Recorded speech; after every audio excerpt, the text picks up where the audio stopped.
Hello, and welcome to episode 6 of the Dark Money Files, in which we shine a light into a murky world. I'm Ray Blake, and with me is my co-host, friend and business partner, Graham Barrow. Hello, Graham. Hi, Ray.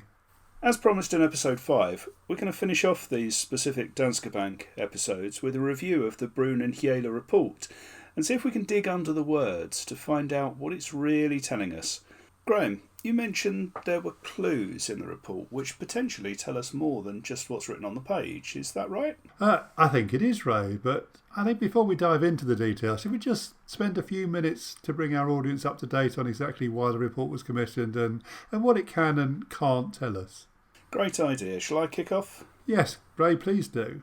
And I think for the sake of any Scandinavians listening, who we've probably already offended, we'll refer to the lawyers who produced the report as B&H from here on in, as neither of us is likely to get close in pronouncing their full name correctly. No, I agree, Ray. It was published on 19th September 2018, and I think it's fair to say it made quite a lot of headlines at the time. Not least because, up to that point, the belief was that the suspicious activity was in the range of tens of billions of euros, which, let's be honest, is a huge amount of money, but as we now know, it turned out to be around 200 billion euros, which puts it in a different league altogether. It does, and Ray, I remember really well the morning that report was published. We really struggled to take in those numbers. Yeah. The report came about largely because of continued reporting on what happened in Estonia, alongside critical regulatory reports from both the Estonian and Danish regulators. Dankse Bank itself had already commissioned one report from a US consultancy called Promontory, but in September 2017 this investigation was expanded and the report was commissioned to specifically include the non-resident portfolio. B&H were also asked separately to investigate accountability for what happened, how it was allowed to happen, and whether anyone within the group had legal accountability for what had gone on.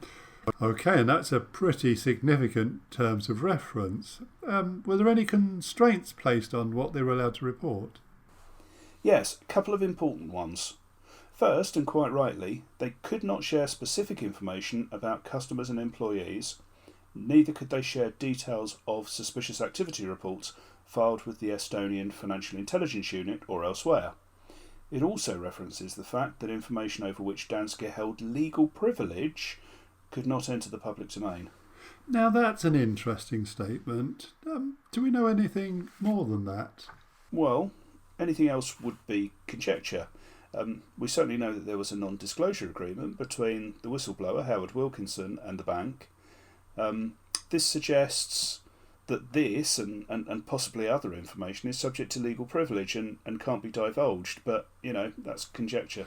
Yeah, now, I certainly remember Mr. Wilkinson in his evidence to the European Parliament alluding to the fact that there's still quite a bit of information that he wasn't allowed to disclose and which might be relevant.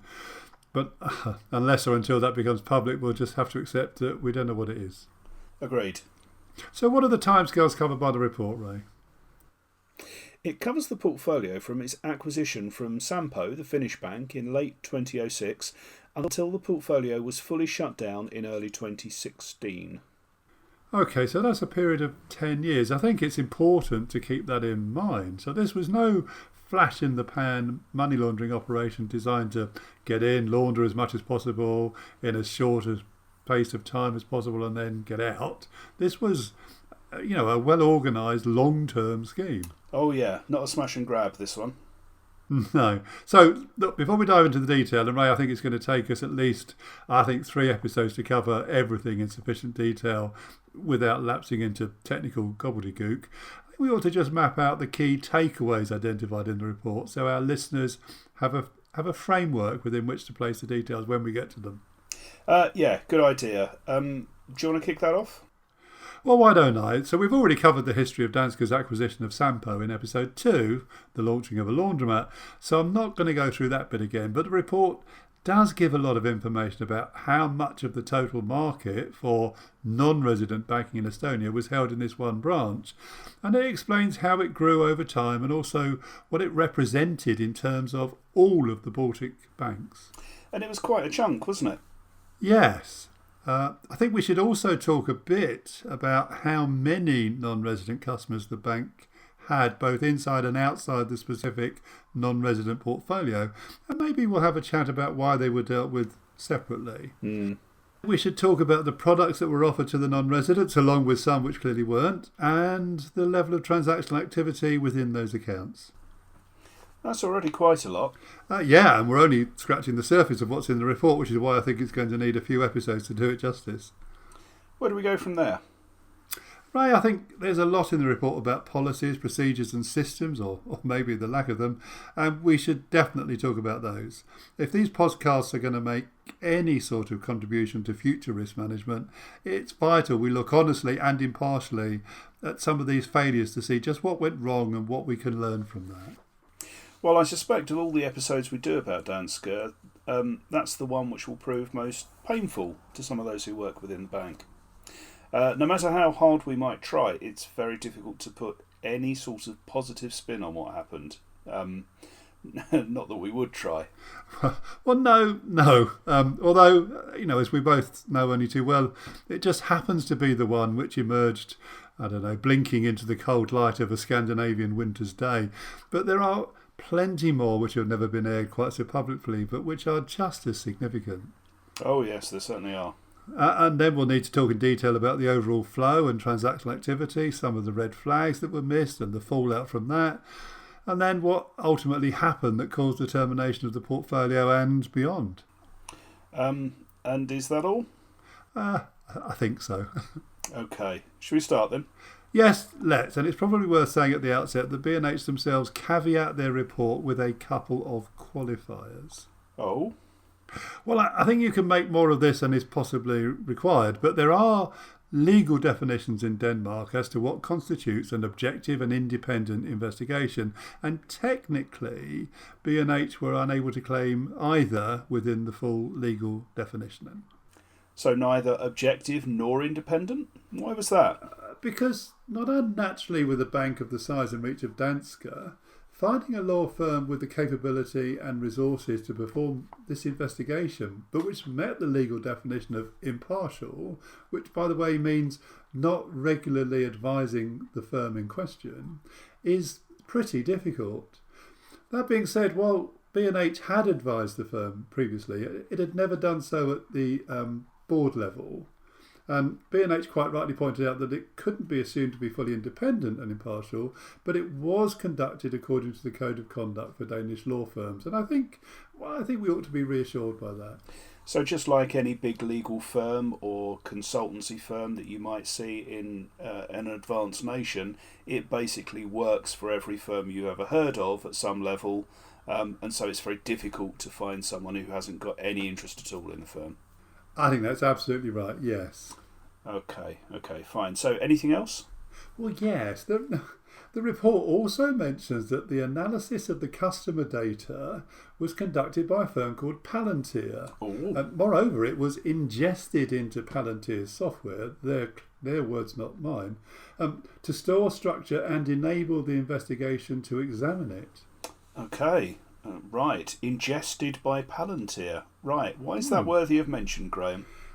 Well, because Palantir is partly owned by a guy called Peter Thiel, who, incidentally, has to be a big fan of Lord of the Rings because more than one of his companies are named, like this one, for Tolkien's neologisms.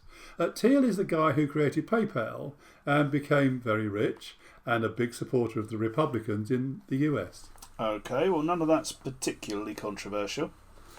No, but then came the 2016 US presidential election and all the brouhaha that followed, including the whole Cambridge Analytica debacle. And if you believe the reporting on the subject, Palantir worked alongside Cambridge Analytica on the Trump campaign. They're also clients of the US intelligence agencies, so they have, let's say, quite a checkered media profile. Okay, so depending on your politics, They were either working tirelessly to help protect citizens of the US and beyond from those who mean the West harm, or they were part of a deep conspiracy of oligarchs and big business manipulating the common people for their own nefarious needs. Exactly. And do you have a view on this, Graham? No, Ray. It's our job to say what we see, and where there are different interpretations or beliefs, to call them out to the best of our ability. So all I can tell you is that the entire Estonian database was put onto Palantir's software platform, but I have no idea if that was completely and demonstrably wiped, if it's still there, whether it's been moved out of sight somewhere else. And I think that's a job for someone else. Yes, I agree. I just hope someone's doing it. So do I. Yeah. Shall we move on from that then?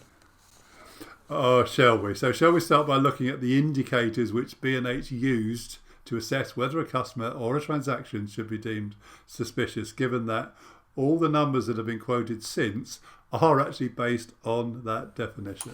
Yes. In fact, that was the bit that I took on as my homework. So shall I start that?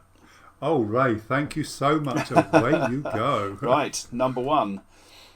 Customers that have been identified as registered to or associated with addresses that are shared with numerous other customers and that have associations with various jurisdictions associated with suspicious activity.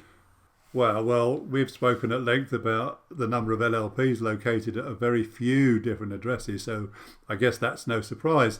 Does the report highlight any particular suspicious jurisdictions? Yes, it specifically names the British Virgin Islands, the UK, Cyprus and Denmark. Interesting. It also says that some of the customers were identified as suspicious because they also shared properties, telephone numbers and email addresses. Wow. Now that is so interesting. Now, obviously, although I've seen the bank statements, I've never seen the KYC files, and that's what would contain all this information. But you've got to say that different customers sharing the same email address or telephone number really ought to be an immediate red flag. I agree. The next one will resonate with anyone who's listened to our last 3 episodes as well. And it's this. Customers with significant differences between their revenues reported in publicly available documents and their payment activity through the Estonian branch. Oh, that really is interesting. Especially as the UK is one of the few places with a fully transparent corporate register where that sort of information is easily available. I reckon a significant percentage of those customers would be UK entities. Yes, absolutely. And that's only partly because the information is so transparent for UK companies. Yes. So the next criterion was customers who've been identified in the public domain as being associated with money laundering schemes. Well, yeah. Yeah, that is a fairly obvious one, I suppose. That's going to be suspicious. But you'll love the next one, Graham. It's customers who have a significant amount of funds passing through their accounts regularly in short periods of time with unusual payment chains, unexplained or unusual source of funds or wealth, with unusual payment descriptions, adverse media, or other suspicious characteristics. Now, Graham, you've seen some of the bank statements. How much of what you see falls into that description? Well, I was going to say all of it, Ray, but let me hedge my bets a bit and say, oh no, to hell with it. All of it, Ray. Well, fair enough. And the last element into which they categorise these suspicious activities is customers with payments with suspicious counterparties in other banks. That's also interesting. Do they elaborate? No, Graham, they don't. So what would you take that to mean then? Well, I guess these are customers with accounts at banks that have previously been identified as part of laundromat schemes, or where the receiving customer has itself been previously identified with laundromats. Yeah, I think you're right. So whereas the earlier definition related to the Dankse Estonia customer itself, this one is therefore saying perhaps that doing business with a customer that has potentially been associated with suspicious activity is also cause to have suspicions. Exactly, and that sounds entirely reasonable to me. Well, yes. And then I think the report provides a breakdown of the number of customers falling into each category. Yes, it does. Although lots, as we've heard on previous episodes, fall into more than one category, in which case the report places them into what it describes as the most pertinent. And looking at the numbers, shared addresses or other properties has probably been defined as the most pertinent. Okay, so how many are we looking at altogether? 6,200, Graham. Wow. But, now hold on. Okay, it's a lot. But then there were 15,000 customers identified in total, weren't there? Oh, yes. But according to the report, there are still 8,800 customers yet to be investigated. You do the sums there. Oh, my word. So we're saying that practically every customer looked at fell into at least one of these categories, but so far, less than half the total number of customers has actually been looked at. Yep, that's right. Every rock that they've turned over so far has had life teeming underneath it. Although, to be fair, they did focus on the higher risk profile customers first. Oh, and we do want to be fair, don't we? Yes, it's important if we're to have any credibility that we don't just go for the popular or populist line. We've got to try and keep a balance on this, but on the other hand, if something is clearly bonkers, we're going to call it out as such. Yeah, and I think we'll probably be doing a fair bit of calling out over the next few episodes. The other interesting thing is that the report provides a graph on the rate at which these suspicious customers were onboarded over the period in question. So what, between 2007 and 2015? Yep. Around 1,650 customers had already been onboarded at the time Danske acquired Sampo. Oh, wow. So now that's important because it underlines the fact that this wasn't exclusively a Dankse Bank problem, but also an inherited one. That they subsequently did nothing about, but yes, you're right. More than 20% of the entire suspicious population identified so far was already with the bank when it was acquired. And then after they acquired the bank? They slowly declined between 2007 and 2009, from 800 to just over 400 a year, before picking up again to around 700 a year for 2011, 12 and 13, at which point it declined dramatically in 2014 before coming to a halt entirely in 2015. See, those dates are interesting, aren't they, Ray? 2007, 8, 9, height of the credit crunch years. 2010 onwards sees the beginning and growth of the Russian and the Azerbaijani laundromats, which are well known to have used Danske Estonia as part of the washing machine for their funds. Although the Magnitsky money, which predates this, also washed at least in part through Danske Estonia, but that would have been much earlier, mainly 2008. Yeah. And maybe it was the success of the Magnitsky laundering that encouraged others to adopt the same process.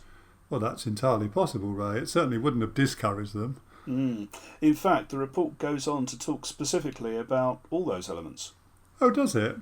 Yeah, and the details it chooses to include are very interesting. Are they? Yes. For example, in respect of the Russian laundromat, the report specifically mentions payments received by 177 customers from two banks, Moldinkom and Truster Commerzbanker, the majority of which were either limited partnerships or limited liability partnerships incorporated in the UK or in countries considered to be secrecy locations. Secrecy locations, Ray. There may be some listeners who would like us to clarify what we mean by that. Yeah, that's a good idea. And I guess people are familiar with the concept of a number of small islands in the middle of big seas, which we call tax havens or offshore financial centres. And these are places where people often squirrel money to be, shall we say, more efficient with their tax arrangements than might be possible in the economies in which they live and work. Now, secrecy locations are... There is an overlap with the tax haven islands, but there are some which are just secrecy locations and some that are just tax havens. For money laundering purposes, we're more interested in the secrecy locations. These are places where you can go and set up your corporate affairs to hide behind, in those jurisdictions, quite legal veils of secrecy, so that you can go out into the wide world and transact with people through corporations or trust arrangements which are completely opaque and entirely conceal the person that you're actually dealing with if you're on the other end of one of the transactions. So that's a really good explanation, Ray. Thank you. So just going back to that limited liability partnerships, that does rather vindicate our decision to focus on their transactional activity in our previous podcasts. It does. It also highlights 3 Danish KS companies, somewhat equivalent to our limited partnerships. I guess because the expectation would be the Danish bank ought to be particularly alert to the misuse of homegrown legal entities. Yes. Anything else about the Russian laundromats? Well, only that it emphasises what we've already said, that the main activity took place between 2013 and 2014. Yes, and sadly I don't have the Danske statements for this time period, although there is a considerable amount of data made available in the public domain by the OCCRP, about whom we've spoken before, relating to those transactional activities. Shall we move on to the Azerbaijani laundromat then?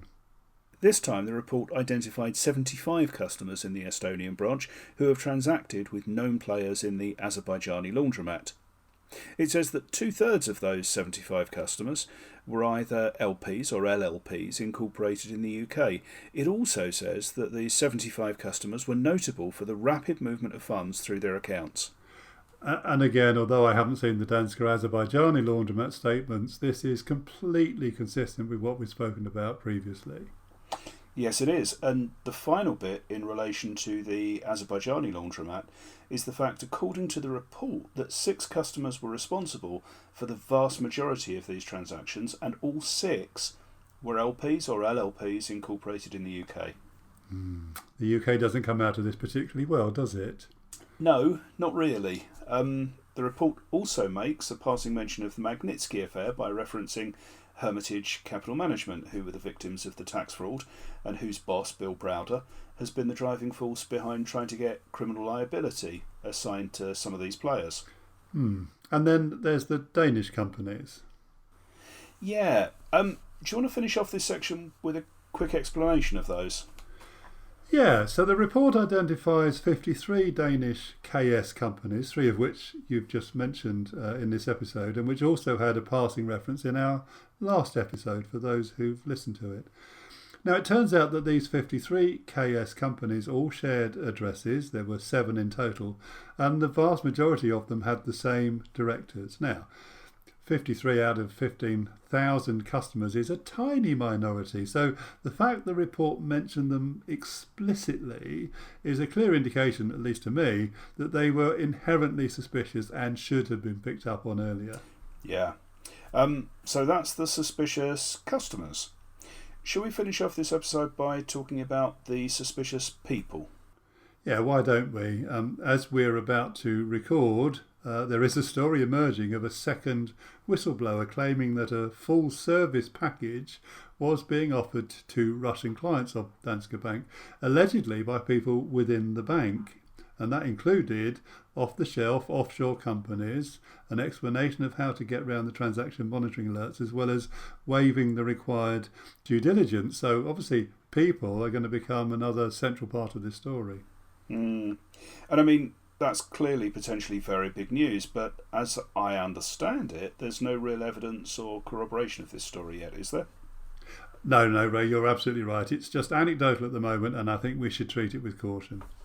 Unlike what's in the B&H report, which I think we can assume has been very carefully checked. Yes. They said that they identified some 50 employees that handled the non-resident portfolio, and that included from the most junior assistant up to legal counsel and beyond, as well as other employees who could have colluded with their non-resident portfolio colleagues due to the positions they held in the bank. So I think it's fair to say it was a thorough investigation. And they also identified another 25 outside agents who received commissions for introducing customers to the bank, meaning that around 100 or more people were included in the investigation, of which 42 were deemed suspicious. And again, the report makes clear the reasons for including them in the suspicious category, which doesn't necessarily mean they've done something wrong, just that they could have done. Yeah, the report highlights 4 main reasons for suspicion: involvement in payments with suspicious counterparties, accepting significant suspicious cash deposits, involvement in suspicious payments with other employees, or a relationship with one or more customers. Oh, that is tantalisingly lacking in some of the detail you'd really like, isn't it? Yes, in a way it asks more than it answers, but the report also states that SARS, suspicious activity reports, have been filed on all employees and agents deemed suspicious, the 42. So I guess there's a limit to what they can put in the report without prejudicing ongoing investigations. Yeah, right. I know, you're absolutely right. And I think that's about enough of this introductory episode, don't you? Yeah, I think so. So we've looked at what the report considers to be suspicious situations, suspicious customers, and suspicious people. So what's up next, Graham? Well, I think we should follow the format of the report itself, and the next bit is the timeline of events and the way that the branch was structured, and then go into a bit more detail about the early warning signs and the let's face it, the catastrophic consequences that followed from ignoring them. I'm looking forward to it. Thank you for listening to this episode of the Dark Money Files. We hope you enjoyed it. If you would like to listen to future episodes, please subscribe through iTunes, Spotify, or your normal podcast provider. Thanks.